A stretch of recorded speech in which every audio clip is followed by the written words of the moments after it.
Un chanteur, un claviériste, un DJ, un batteur, un guitariste et un bassiste, un groupe de rock de l'âge du bronze.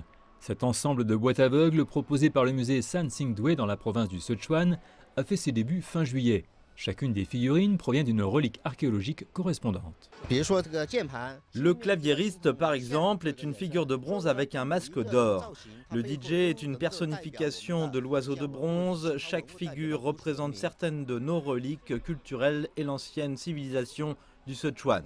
Pour le rendre plus vivant, un groupe visuel sera également créé sur la base de la boîte aveugle. Le groupe aura ses propres chansons et même des concerts. De nombreux visiteurs sont venus au musée spécialement pour eux.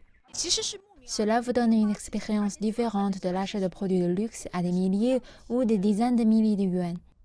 Le musée de San Xingdui n'est pas le seul. De nombreux musées à travers le pays tentent également de saisir leur chance. L'Académie de Dunhuang a mis en vente un ensemble de boîtes aveugles calquées sur les célèbres fresques de Dunhuang.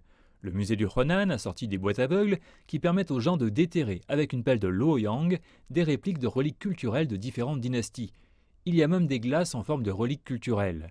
Les experts disent qu'avant les produits culturels et créatifs traditionnels se concentraient davantage sur la restauration, mais que maintenant les temps ont changé.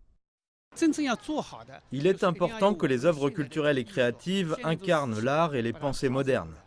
Malgré la grande popularité de ces produits, certains pensent que l'industrie n'en est qu'à ses débuts et que le cœur du fonctionnement industriel repose sur la propriété intellectuelle. Des musées de renommée mondiale comme le British Museum et le VA tirent des bénéfices considérables de leur propriété intellectuelle chaque année. Mais l'industrie chinoise de la culture et des musées ne fait que commencer. Ils devraient développer un modèle et l'appliquer ensuite dans les affaires. Les experts disent que les boîtes aveugles archéologiques ne sont qu'un article de fantaisie. La clé pour que l'industrie se développe est de cultiver une propriété intellectuelle de valeur, ce qui nécessite beaucoup d'intrants et de dépôts culturels.